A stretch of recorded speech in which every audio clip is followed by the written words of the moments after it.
قوم لوط پہ عذاب آیا. ہم جنس پرستی، مرد مردوں سے بدکاری کرتے. حضرت نوح نے سمجھایا کہ یہ کام درست فطرت کے خلاف ہے، یہ کام درست نہیں. جب انسان یہ کام کرتا ہے تو زمین اور آسمان کانپتے ہیں.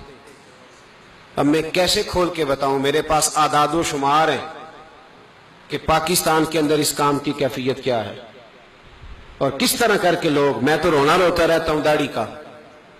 لوگ کئی دفعہ کہتے ہیں حضرت صاحب پہلے بھی آئے تھے تو داڑھی کی بات، پھر بھی آئے تو داڑھی کی بات. تو میں رونا روتا ہوں، اس لیے روتا ہوں کہ جو کلین شیو نوجوان ہوتا ہے وہ امرد کے حکم میں، اس پر وہی حکم لگتا ہے جو عورت پہ لگتا ہے.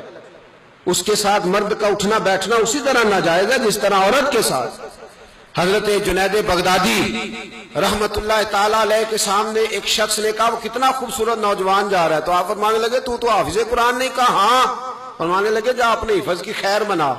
وہ شخص کہتا ہے میں نے اس بغیر داڑھی والے کلین شیو نوجوان کو بری نظر سے دیکھا، مجھے قرآن پاک ہی بھول گیا، سارا قرآن پاک بھول گیا. اور کتنے سال میں دعائیں کرتا رہا، بیت اللہ کے طواف کرتا رہا، میں یاد بھی کرتا تو نہیں ہوتا.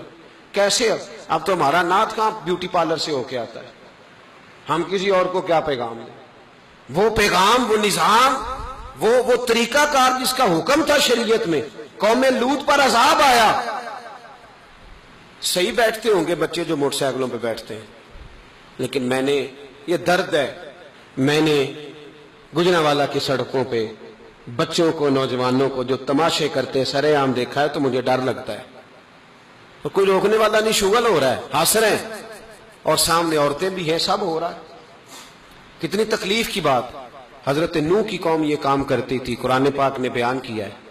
حضرت نوح نے سمجھایا، فرمایا رب کریم نے تمہیں اپنی خواہش پوری کرنے کے لیے جائز طریقہ عطا فرمایا، عورتوں سے نکاح کرو، اور اس نکاح کی برکت سے جو اللہ تمہیں اولاد دے گا اس کو اللہ تبارک و تعالیٰ تمہارے لیے باعث بخشش بھی فرمائے گا.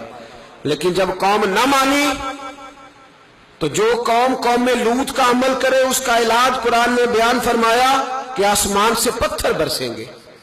پھر پتھر برسے اور جن کے بڑے بڑے اچھے دماغ تھے ان کے دماغ چکنا چور کر دیے گئے، تباہ کر دیے گئے، ان کے دماغ زمین پر بچھاڑ دیا گیا.